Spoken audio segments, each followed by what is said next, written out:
Euro 2024 is just about here, and so are we. Gareth Wheeler, Jake Osgathorpe with you with your Euro 2024 outright preview. How excited are you to pivot to international football? June and July should just be absolutely fantastic, Jake. Yeah, it's going to be great. I mean, doing all the prep for this has really got the mouth watering now. I'm really excited for it. I'm ready for it. I think it's going to be a great tournament, and let's just hope we can pick out the winner for you. And a much more straightforward edition as well. The 2020 Euro, which was played in 2021 in cities scattered across Europe in a COVID time. It provided, well, an upset in terms of the winner with Italy being crowned champions yet again. But I'm just predicting and I'm assuming that it's going to be a much more straightforward tournament this time around. Ho hum. Is that the way that you're approaching things as well? Yeah, you'd hope so. I mean, there's only a couple of groups that look really tasty in terms of potential upsets or shocks. And if you map out how the tournament's going to go, it does look as though you can pretty much predict the final four. Well, I think I can anyway. All right. We'll soon find out, won't we? Same here, but obviously there are twists and turns, and oftentimes group winners aren't who you necessarily expect them to be, and that's the nature of tournament football. So from Berlin to Munich, from June 14th to July 14th, and everything in between, the nature of this show is to provide you with outrights. Teams that can go on and potentially win this, their markets, their odds on Pinnacle, as well as potentially we'll look into some teams that we think that can maybe make a run where there might be some value to make a play on them, whether it be to the quarterfinals and semifinals as well. All the markets, best in market, available on Pinnacle as well. So let's dig in and let's start with the big dogs, the favorites to go on and win Euro 2024. It seems like there's joint favorites, but on Pinnacle, England are the odds-on favorite at plus 305 to go on and win Euro. Gareth Southgate has named his final squad for this Euro. There's some surprises. There's some players that are being forced out through injury, including Harry Maguire, no Rashford, no Sancho, no Jack Grealish this time around.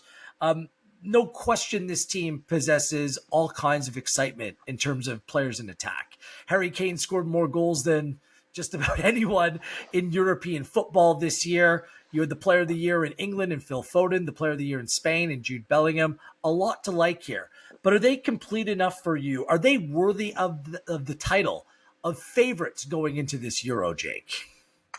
No, not for me. I think with England, I've kind of fallen on the line of that they are capable of winning it, but they shouldn't be favourites to win it ahead of the tournament. I just have too many question marks about the defence, especially now Maguire is not fit enough to make the squad. You've still got doubts around Luke Shaw and his fitness, which means you're going to be playing a right-footed left back, whether it be Trippier or Joe Gomez.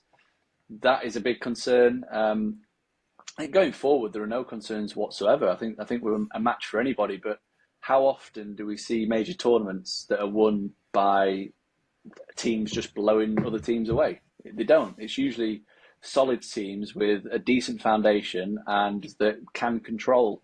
And I just worry about England on that regard. The squad announcement, we're recording this on Friday, the 7th of June, and the squad announcement was slowly leaked out over here on the Thursday. It just seemed to be drip fed. Like, it's almost like there was an insider just handing this information off. And there was a huge uproar when Jared Branthwaite wasn't selected. And I was a bit surprised about that because obviously his left-footed centre-half would have filled that Maguire role, but also he plays week in, week out with Jordan Pickford, so that kind of link-up could have been potentially helpful. And obviously the like-for-like, Maguire and Branthwaite, they're both absolute aerial monsters. I think I would have felt a little bit more secure had he been there as an extra option as well. But those are my doubts around England. Simply, it's just defence. We haven't got that real good holding midfielder proven yet. Last time we had Calvin Phillips with Declan Rice. This time it's looking like it's probably going to be Rice that's asked to do it, or you're going to get Mainoo or Wharton, and all of a sudden they're exposed to some really high-level football. So, yeah, they can win it. They shouldn't be favourites. I think France should be the favourites. Okay. Some of the talking points. And Branthwaite, I mean, it shows you what the situation is actually like. Just really one solid season of first team football with Everton. Now this player seems to be a big loss for this side. The fitness of Luke Shaw is going to be an issue as well. There is lots of talking points when it comes to England about the gradual progression of this team under Gareth Southgate, from semifinalists at the World Cup in 2018 to go on losing in penalties in a final at home in the last Euro, then getting knocked out by the eventual finalists in France in the World Cup in the quarterfinals in Qatar. Also at the same time, something that jumps off the page, Gareth Southgate's record against top 10 ranked FIFA sides. And once you get through the group, and the group should be relatively straightforward for them, they've really struggled. 7 wins, 6 draws, and 10 losses. Scoring just 24 goals in that 23 match sample size. That's the thing with this team. It's you have the players, but does Southgate use them in a way to take full advantage? Because the manager at tournaments like this play a significant role. And I think there's rightful skepticism about how this manager will go out and set out the team and how they will react and play and potentially grow as the tournament goes on, because the talent is undeniable. I think that everyone's on board with that, but it's just all about how this comes together. And if you look at whether it's a France side under Deschamps, and we'll go down the list of some of the other favorites, there's less questions to be asked when it comes to that. I think that there's a lot of pressure on Gareth Southgate heading into this. Well, there's pressure, but also not pressure, because I think he's resigned to this being potentially his last tournament. So if he goes out in a blaze of glory, wins the whole thing, brilliant. It's almost, I think he probably is treating it a little bit like a free hit, and I think his squad selection says that as well, in the sense that he's kind of gone for players that are actually in form, that are red hot coming off the back of the season. Whereas previous tournaments he's picked on favourites, if you like. But yeah, you put the point you make about the record against big teams is a massive problem. And you mentioned the fact that they are progressing. They've had good runs in the World Cup, but they've not played. The draw has been very kind to them every single time. The World Cup in 2018, I think they played. They definitely played Sweden. I forget the other team they played before. They played. They played Colombia, Sweden, and then Croatia. The Euros, it was Germany, who were just not very good. They played Denmark and that drew, and Ukraine before getting to the final against Italy, and then the last World Cup was it Senegal and then France. And France knocked them out. So whenever they've come up against stiff opposition in knockout rounds, they have been found out. So yeah, I echo everything you said. I definitely, if I'm going for a bet at the top of the market, I'm definitely taking France, because I think they're as deep in terms of their squad, in terms of the quality, as England, but you've got fewer question marks around them in big moments. I mean, they've already won a World Cup, Euros finalists in 2016, World Cup runners-up recently. They've got a manager who reminds me a little bit of Carlo Ancelotti from the club game, where he's not as tactically, hands-on. He's a little bit more, right, this is the structure we're going to play in, and then things happen off the back of it. And in international football, we don't have as much time to work with players. I think that's really beneficial to just success, and it's kind of proven that way with France. So they would definitely be my bet at the top of the market. Okay. Just lastly on England, you mentioned that beneficial draw. The group rather straightforward with Denmark, Slovenia, and Serbia as well. And they're one of two sides. The winner of Group C and the winner of Group F have a clearer path to go deeper without playing a potential group winner until the semifinal. Group C and Group F, advantageous. Exactly, but getting to the semifinal, you just want to put yourself in that conversation. And a reminder, in the last Euro, they played every match but one at home over the course of that competition as well. To get to the quarterfinals, minus 400, no at plus 305. That means that they would be eliminated at the group or the round of 16. And to be a semifinalist, minus 125, plus 106 for no. Do any of those numbers jump out to you for England? Not really, no. Like you said, the draw's fairly kind until the semi-final. I do expect them to reach the semi-final. And then it is just, if everything goes to plan, if all the seeds win their groups, then England would play France in that semi-final. And given the fact that those two obviously head the market, they're probably the two strongest teams, really, then the chances are the winner of that game probably does end up winning the trophy. I mean, there's a bet I like a little bit further down that I think could upset, but yeah, that's just a big question mark. Is how they deal with the first time they play against a good team, which would be the semis, as you've said. France are next up in terms of the list of favorites. Jake's already shared. He likes them. If you're going to look at the real true top of the table favorites to go on and win this tournament, plus 400 on Pinnacle as an outright winner for this. Plenty of good news here. Kylian Mbappe has his future settled. He's going to Real Madrid, and N'Golo Kanté back into the team.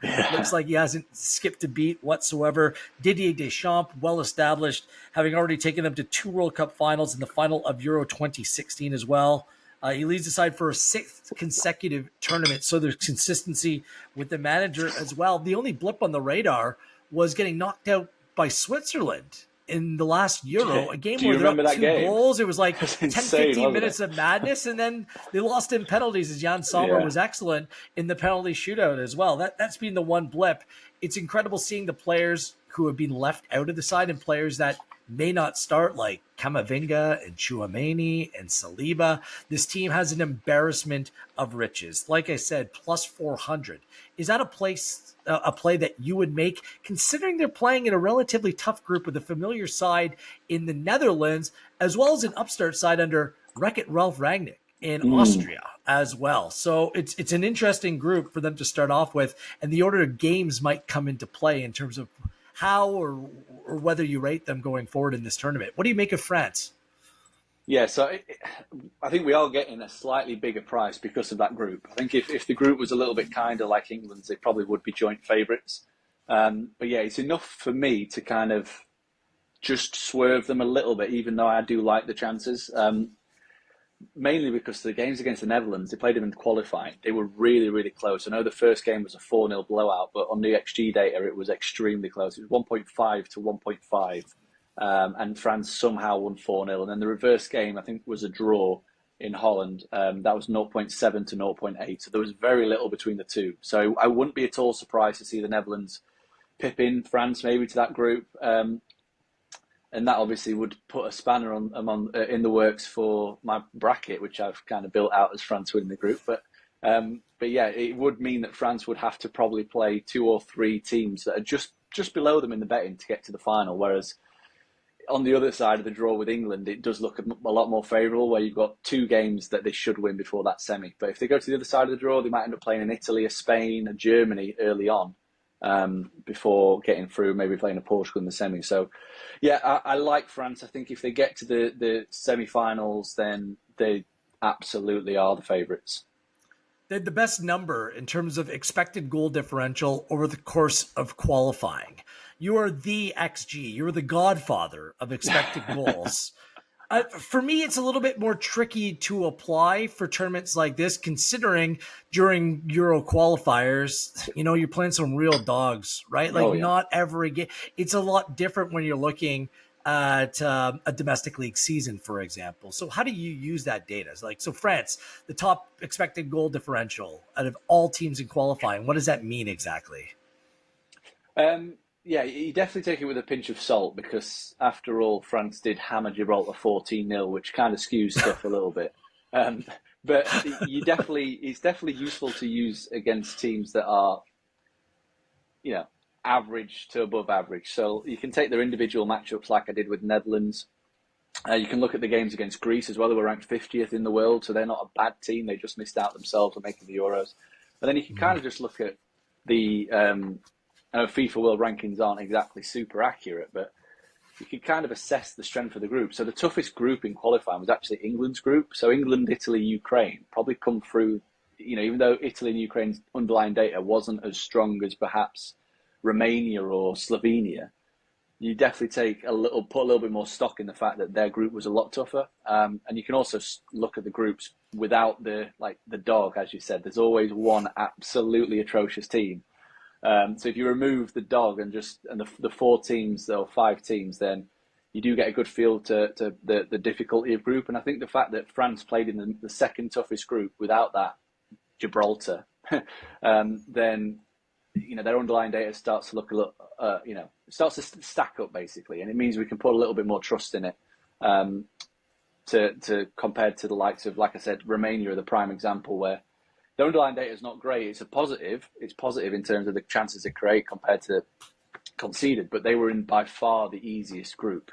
So everything that they did, you have to take with a pinch of salt, especially when they come up against stiffer opponents. But yeah, France, they performed very well in qualifying, did exactly what you'd expect them to do, scored a hatful of goals, conceded very few. Chances were very similar. So yeah, there's not a lot not to like with France, really. And like I said, I would have personally made them favourites, even though they are in a tougher group. Just want to mention as well, there's such an advantage to winning their group as well, because then you'll play second place in Group F, which is perceived to be, and I think rightfully so, a weaker group beyond Portugal in that group. And then you can go on and potentially play the winner of Group E in a quarterfinal, which looks to be Belgium or Belgium, maybe yeah. someone else. I kind of like Ukraine. We'll get into that a little bit later on. But it's advantageous, the path to the final. If you look up, you need to beat England, a team that you have good recent history against, to make it through that side of the bracket. I think it's a good situation. The only question for me, Jake, is their center backs. They've been a little bit inconsistent. Upamecano and Cunhate both coming off less than stellar seasons. Saliba, for whatever reason, isn't a favorite of Deschamps. Is that? I mean, I love Koundé who plays on the right, but like, is that pairing going to be good enough when they start playing some of the really good teams? And it could be tested early. Austria, Netherlands, like difficult teams to play against. So we'll see how that center back partnership stacks up. Third in terms of the market, coming in at plus 526, are the hosts Germany. Julian Nagelsmann has found something here, at least it seems like, which also coincides with the return of Toni Kroos to the national team setup for one last hurrah. In a tournament, of course, Germany are playing at home. Things were way off the pace, 6-8 months ago for this team? Now, they're third in terms of the market of favorites to go on and win the Euro. They could have a little bit of a tricky Group A because there's some balance in that group, although there's no spectacular, and potentially the path through the tournament could be very difficult as well. What do you make of the 3-time Euro winner Germany heading into this home tournament? Yeah, it's a tough one because you look at the squad, look at the starting 11, especially the forwards, and you think that they've got the potential, but I actually think it's quite laughable that they're third favourites. And it's a double-edged sword. It's laughable that they're third favourites, but I'm also kind of grateful because it means we're getting a bigger price on the team that I want to back, because Germany are a bit shorter. I just can't get my head around it. I mean, they've shown really, very little to suggest that they're ready to compete against Europe's elite. And they've had a couple of good friendly wins, but that's exactly what they've been, friendlies. What they're going to be like when they're under the pump. They've not played a competitive game for a year. It's a lot to ask of them just to flick a switch and everything to click into gear. And I'm not one to go on history too much, but there's only been 3 host nations that have ever won the Euros. There's been 16 stages of the event. The last one was 1984. So host nations don't fare too well in terms of actually lifting the trophy. I have the same question marks around them as I do around England. I think the defensive personnel and defensive structure is really, really weak compared to the forward line. And I think that when they get into playing a better team like a Spain or a Portugal, I think they'll get found out massively. And as you said, that group they're in is a lot tougher than people will probably perceive it to be. There are 3 teams there that are more than happy to sit deep and counterattack. And I think that could be a real problem for Germany. I wouldn't be surprised to see them maybe finishing second in that group or scraping through as a third place team. I really not rating them too highly at all. And like I said earlier, the fact that Nagelsmann has not had a chance to, or the fact that you need these kind of managers like Nagelsmann need time on the training ground to get things across, and the fact that international breaks are so few and far between. You've got 3 months in between your personnel changes, you get injuries, you have to get more different people into the squad. I think it's going to be a little bit of a problem, and you could find some issues, especially early on, in terms of them perhaps not quite figuring out what he wants. And I mean, Bayern didn't figure out what they wanted, and they had him for about a year and a half. So maybe it's more complicated than we think. So more than enough reason for me just to avoid Germany altogether and just kind of say thank you for boosting my price on Portugal, because they're the team I really want to back. So do I. We'll get to Portugal in a moment. Germany, in terms of tournament football, isn't Germany. or the Germany side that we grew accustomed to winning all the time was an absolute machine, culminating in winning the World Cup in 2014. They haven't won a knockout game since Euro 2016. It's insane, But, isn't it? and this is the big but here. I mean, last year was a disaster defensively, but Nagelsmann has been able to find some solutions. I think he's got a solid left back in Middlestat. He's really stepped up. Cruz is absolutely quality. He still is. I think there's going to be something a little bit extra in this. He is so key to that midfield, playing alongside Gundogan, who honestly had an outstanding season at Barcelona. The reason why he's found something is because it's front three. He's found the right mix between Florian Wirtz, Kai Havertz, and Musiala. These three are as dangerous as they become, and it seems like they have some natural chemistry. You're right, they won friendlies in March, but I mean, it was over France and the Netherlands. These are two really good sides. I think you saw a glimpse of what they can be. Nagelsmann, for me, is a very good manager. I think they can do some damage in this tournament. Would I back them at plus 526? No, but qualifying for a semifinal at plus 125, that is a bet I will consider. It depends how the draw plays out. They could end up playing Spain in the quarterfinal, which would obviously be an exceptionally difficult tie. Does this team have enough against this Spanish side who are maybe light on superstars? Potentially. That's a play I'm absolutely considering making. I've come around on Germany. I think that a lot of things are going in their favor right now. So we can leave it at that and move things forward. But as an outright winner, I'm not making the bet. We should just turn our attention to Portugal right away. You mentioned the Portuguese. What a team Roberto Martinez has going into this tournament. You can find them on Pinnacle at plus 726 as an outright winner. Not only an absolutely stacked squad, good blend of youth and experience as well, but they have a path in Group F, which is, if it's not the weakest group, the second weakest group in the Euros, and also a path, if they go on and win that group, they wouldn't play another potential group winner until the semifinal. Their path looks friendly. This team looks built to win it right now. They absolutely have quality. They didn't lose in qualification, scored a record 36 goals in the process. Portugal at plus 726. By the way, this has been bought down in recent days from plus 750. It seems like the more that fans and people dig into the side, it's a team that people want to back. I think you and I are both going to make that play. Explain why Portugal are such a value play for you. Yeah, I mean, there's four reasons really. The first is, like you said, the squad is absolutely stacked. They've got two quality players in every position, and I would argue that they rival France and England in terms of squad depth and quality and starting 11 quality, if we're being honest. The second is Roberto Martinez. He gets a lot of shit really for failing with Belgium. I mean, have Belgium ever done anything in international football? No. Yeah, he had good forward players at Belgium, but that defence that he forced him to play a back three as opposed to the system that he wanted to play. And I think that he actually was very successful. I mean, they finished third in the 2018 World Cup. They lost to the eventual winners, France. They finished knocked out in the quarters the last Euros. They were beaten by the eventual winners, Italy. I think that was on penalties as well, so not a lot there between them at all. As you said, the qualifying was sensational. Easy group, but sometimes when you've got an easy group, you just have to show everybody how easy it was. And they bloody did it, didn't they? Absolutely hammered everybody. Best underlying data across every qualifier, qualifying team. And the fourth and final reason is, as you've said, the group is very, very kind. They should have no problems finishing top, and the route is equally as kind. I mean, third place team, runner up, and then a group winner in the semi-final if all goes to plan.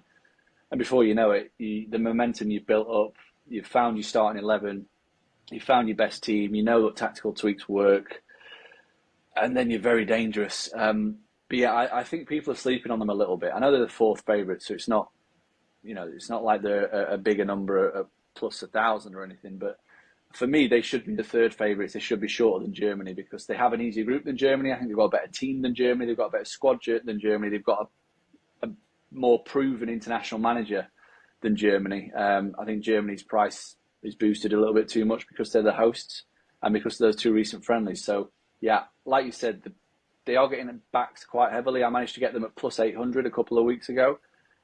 back them now because they will go off shorter than plus 700. They'll be around the 600 range, I reckon, by the time the tournament kicks off. They're good enough to go on and win this tournament. They've Absolutely made it to the semifinal in 4 of the last 6 Euros.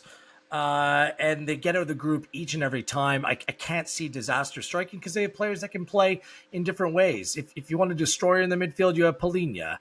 If you want more of a tactician, you have a Fernandez or a João Neves or Ruben Neves. Like, they have so many different players. Here's the one thing that made me hesitate before making that play. And I locked in at plus 750, so you got a little bit more juice than I did. I want to know how Roberto Martinez handles this squad when questions are asked. And it's not in terms of performance, I'm talking about personalities. Is there a time in this tournament when he's going to say to Cristiano Ronaldo, you're not starting because we have better players to play an attack? At center back, Pepe, you've had a wonderful international career. You'd be still being a staple, but we have younger, better players that might be suited for some of the big games that will come later on in the tournament. Is he willing to take these players out of the 11 and put them on the bench in big moments? Because I think that if he does, and if he can manage that situation appropriately, I think sky's the limit. But if these distractions come in, if Ronaldo's just expecting to start no matter what, no ifs, ands, or buts, then I think that can be problematic. Ronaldo did score 10 goals in qualifying. They happened to come against Liechtenstein, Luxembourg, Slovakia, and Bosnia. Can he still do it if they go on and take on a Spain, a Germany, whoever it is in this tournament? I'm not quite sure that he's at that level anymore, Jake. That's the one question about Portugal for me. Yeah, that's the biggest question for me as well, is just Ronaldo. There was quite question marks heading into the World Cup about whether he was the right man to lead the line, with obviously Jota and Gonzalo Ramos coming off hot seasons. That proved to be, the case, didn't it? Because Ramos came in, scored a hat-trick, and then Ronaldo came back in for the quarter-final. But I just think that Martinez has built this team and built this system around Ronaldo to get the best out of him, in the sense that they create chances and just put them on a plate. And he is the best goal scorer in international football history. There's nobody you'd want on the pitch within the width of the post to put the ball in the net. But yeah, I that's the only slight doubt is just Ronaldo. But then again, he's 39, but he has been playing in a nothing league for the last few years, so he should be fully fit for this, right? Right. Well, that is the hope.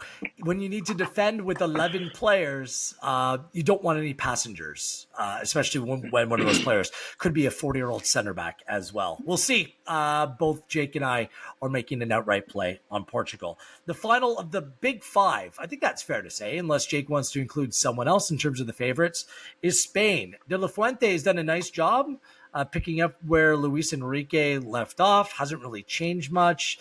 They keep the ball better than anyone in this tournament, but they do get a lot of crosses in. They do play direct at times. Some good young players. It could be 2 17-year-olds potentially in the starting 11 for Spain in this tournament, which is very unusual for such an established footballing nation. Spain beat Italy twice. Yeah, I mean, it could be wild. They were arguably the best side at the Euro in 2020 as well, but penalties have been problematic. Not only in Russia in 2018, in the last Euros.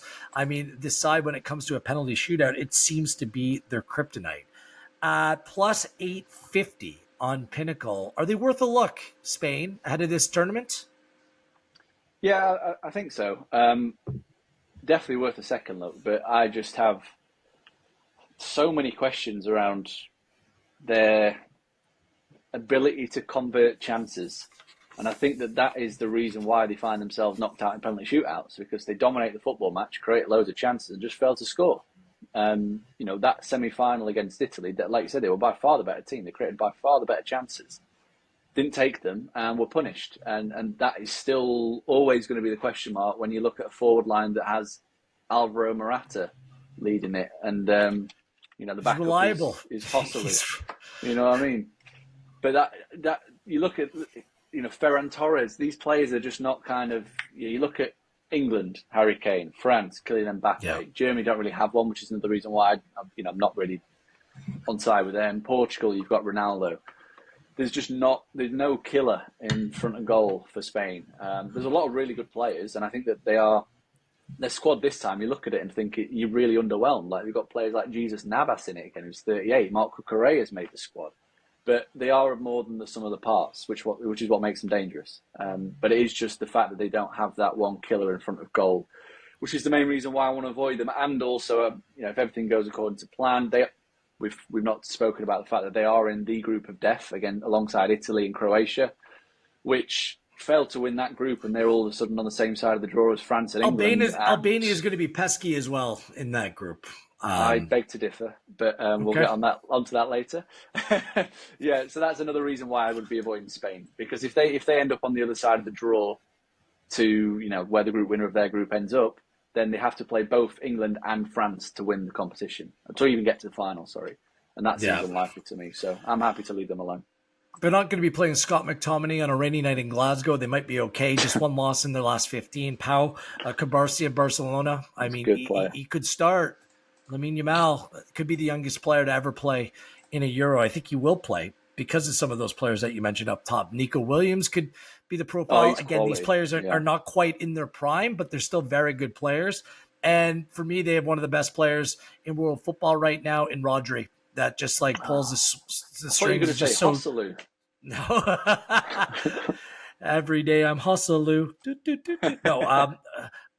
So we'll see. We'll see what they look like. Pedri's in the team as well, which is a boost. So I wouldn't underestimate them, but not a play I'm going to make. Let's move on and deal with the mid-tier teams. Yeah. And in that group, we have the defending champions in Italy. We've also included the Netherlands, and we've also included Belgium. All of them are further out. Italy at plus 1502 to go on and go back-to-back as Euro champions. Belgium at plus 1803, despite having Romelu Lukaku, who scored 14 goals, more goals than anyone else over the course of qualifying. And the Netherlands at that exact same number at plus 1803. Do you favor any one of those three sides to do any damage in this tournament? Are they contenders or are they pretenders? I think Italy. I've got very, very low expectations for. New regime, a lot of churn in terms of their elder statesmen, the kind of players that dragged them to that title last time. You don't have to look at Bonucci and Chiellini that both exited. They're lacking serious attacking options as well. So I definitely will be going nowhere near Italy. They find themselves in the group of death as well. Belgium and Netherlands, I think, could be frisky. Belgium. It's quite funny because they're quite polar opposites, in my opinion, where Belgium have got so much firepower in attack, they could blow anybody out if they have a hot day in front of goal. Whereas the Netherlands, I think, are just a lot more the exact opposite. I look at their attack and it doesn't frighten me at all. There's again, similar to Spain, they just don't have that one player that just puts the fear of God into you. But defensively, they are absolutely stacked. They have a really strong back line. And the holding midfield role as well. So, depends which way you want to lean in terms of, do you want to trust a strong defensive team to go far, which does generally work, or do you want to trust a team that can score 3 or 4 any moment or within 10 minutes? I nearly made a play on Belgium until the squad was announced and Thibaut Courtois was not involved. And I immediately removed it from our bet slip because I cannot believe that the best goalkeeper in Europe, who just won the Champions League final, kept a clean sheet, has not been picked to play. Because if they'd have had him, then the spine would look really strong. Courtois, admittedly, the defence has still got Vertonghen there, but he's an experienced operator. Tielemans, De Bruyne, and Lukaku as a spine is fairly strong with some good players floating around, Trossard, Doku. But no Courtois is just too big of a thing for me to overlook. I think he makes that much of a difference to any team he plays in. I think Belgium, like the light blue and brown kits, could be a complete bust. The Tintin kit. Because their back line is absolutely dreadful. And we saw how Lukaku fared in the last World Cup, not very good at all. I think they're cooked. I think their time is done. Belgium is a side I'll fade. Let's go with Italy. I think there is an Italian play to make. and it's whether they'll be a quarterfinalist. No at minus 115. Look, this side, the tournament has been kind to defending champions. 6 of the last 7 defending European champions failed to get past the first knockout phase, while 10 of the past 11 defending champions have been eliminated before the final four. 4 years later, Spalletti has been in charge 8 months now. I think he's a fine manager, but I think he's operating with one hand tied behind his back. He has players who have underachieved that haven't made their way into the Italian squad this year. Acerbi, Scalvini, both players have been ruled out through injury in this tournament. Other than Donnarumma and Di Lorenzo, that back four that was so good over the course of last tournament is out. Are you going to trust Gianluca Scamacca? Because he was left out by Spalletti because he just thought he wasn't focused enough in previous windows. But then he went on to score a goal in every knockout game in the Europa League for Atalanta other than the final. So he's been in good form, but in a tournament like this, is Scamacca a player that you're going to trust? The answer for me is no, especially a side that doesn't create a whole lot from an attacking perspective. So I think if they don't finish first or second in the group, they could finish third in the group, which means that they could play a Portugal or potentially a Belgium or the winner of Group E in that next knockout round, which I think will spell a quick end to their tournament. I do like the Netherlands. But again, they're in a group with France and Austria, 2 teams for me that are very good. So it all depends on where they'll finish. There is a realistic chance that the Netherlands can go on and potentially play a second place team in the next round of the competition. I'm tempted to play Netherlands to the quarterfinal at plus 120. They have so many excellent options that are going to play across a back 2 or a back 3. Ronald Koeman this past week in the friendly against Canada played a 4-4-3 with Frimpong playing high. And Frimpong was basically unplayable in that role. And he can tuck back in and drop a little bit deeper when called upon as well. The midfield is robust. Even if Frankie de Jong isn't fully fit, there's enough options there. And say what you will about it, but Memphis Depay is as reliable as it comes for this Netherlands team in terms of scoring goals. He's on 45. Robin van Persie is the only Dutch player to ever score more in that competition. They just haven't done well against France in recent vintage, including in the qualifying. Does that familiarity breed success? I'm not quite sure about that. Look, I think I would not underestimate this Dutch side. In terms of Italy, I would knock them down a peg. I wouldn't even include them in that mid-tier. The Netherlands, absolutely worthwhile, but Italy, not so much. And Belgium, very similar. There's a play that you can make not to advance to the quarterfinal at minus 101. I'd be tempted to make that play as well because this team under Dominic Tedesco, that golden generation, it is faded considerably. You mentioned it, Courtois, a significant miss. They had a relatively easy qualifying campaign, but this team are absolute dominant in terms of qualifying football. But when your defenders that you're bringing in, Castagne, De Kuiper, De Bast, Wout Faes, Meunier, Vertonghen, Thiet Witsel, I just don't see that being a back line that's going to be able to play defensively sound enough in order to take you deep in a tournament like this. So I'm going to fade Italy. I'm going to fade Belgium. Let's speak to dark horses. Oftentimes this happens at the World Cup. We saw Croatia, we saw Morocco making deep runs to the Final Four. Is there a dark horse that you're keeping your eye on ahead of this Euro? Yeah, there's 2 actually. They're both at the same price.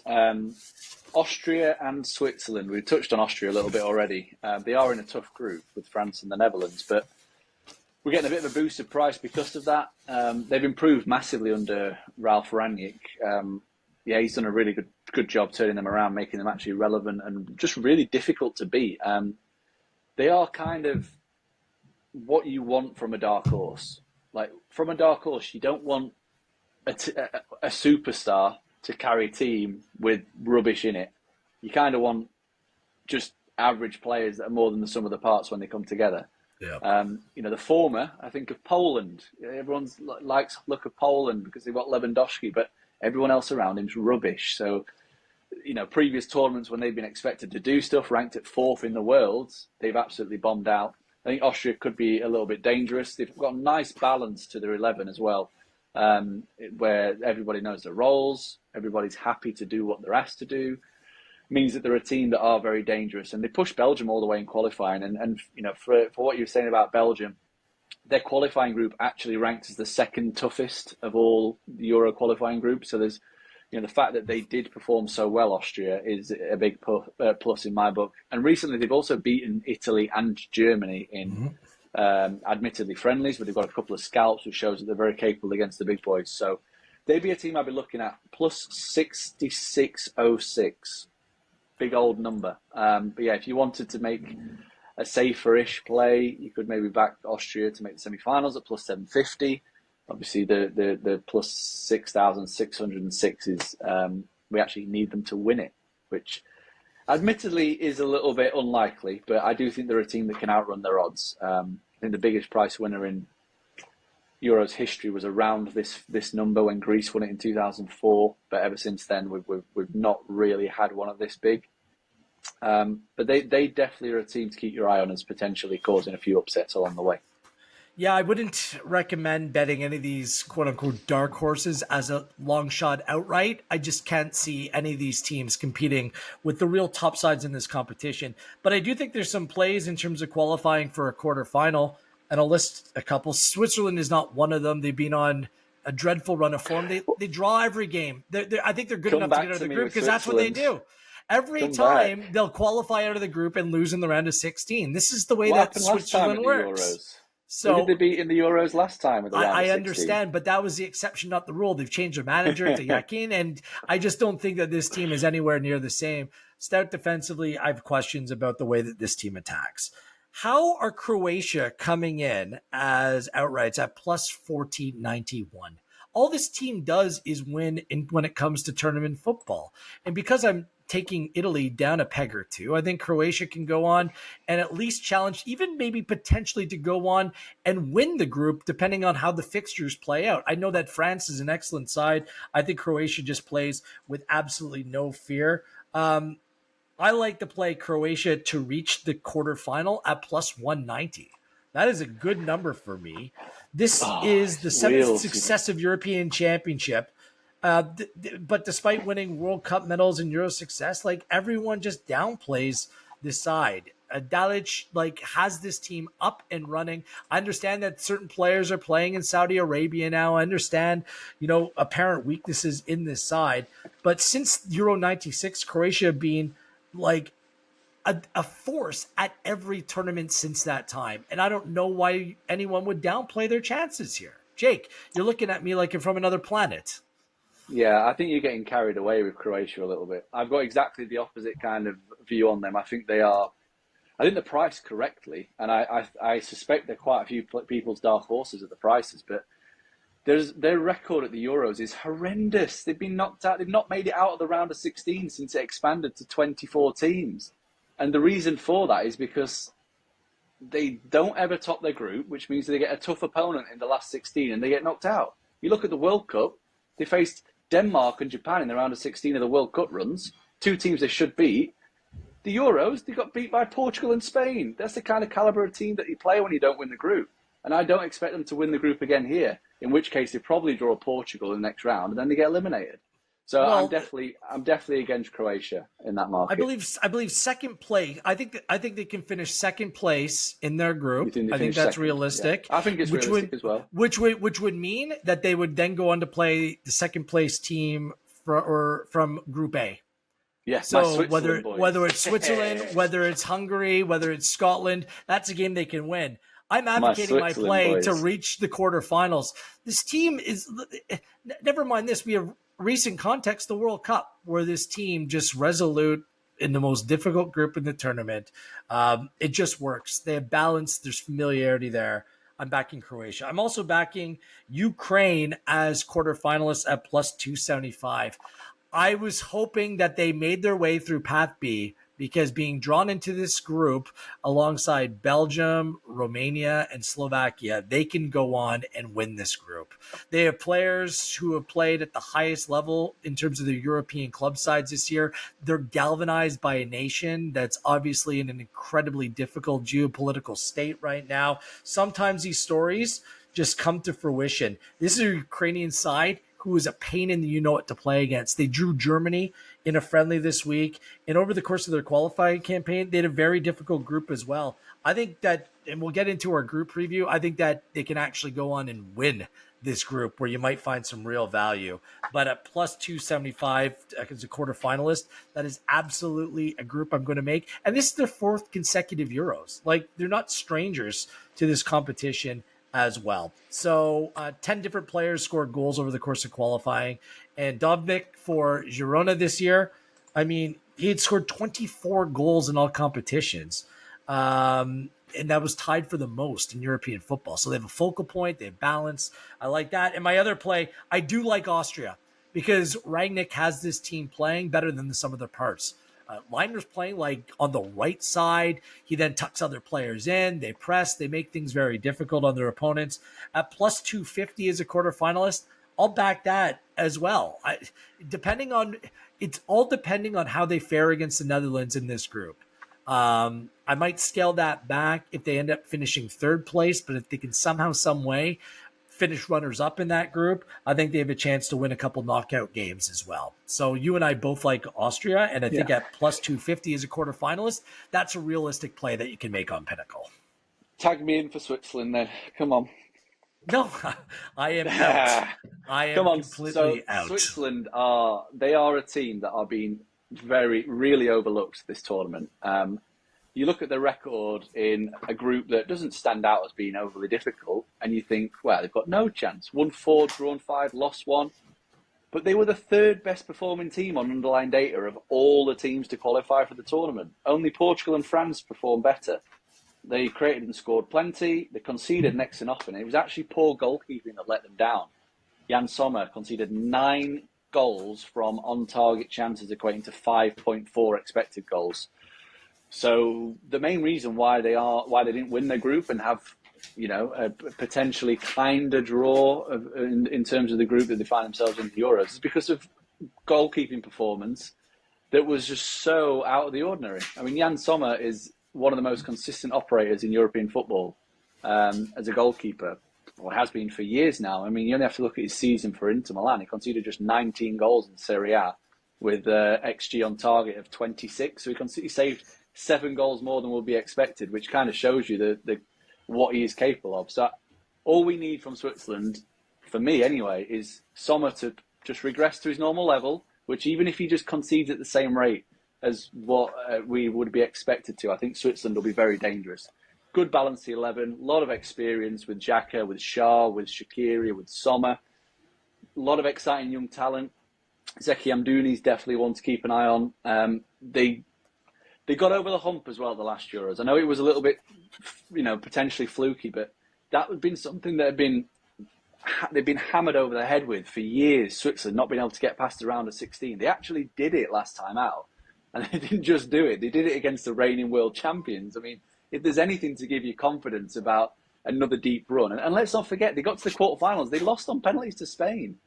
It wasn't like they were completely outclassed either. They took them all the way. So I think Switzerland at the World Cup, they were dog's breakfast. 2 wins from 9 heading into the summer. 4-5-1 in qualifying. They lost. They couldn't win a World Cup. They couldn't win a group with Romania. They got out of the group that people thought would be a little bit tricky with Serbia, who were red hot fancies for loads of people. They were in a group with Brazil. They were never expected to win that. And then they played Portugal in the last 16, a team that, are much better than them. So to get knocked out, I don't think they were dog's breakfast. The manner of that defeat was poor, but that's why they've got a new manager in charge.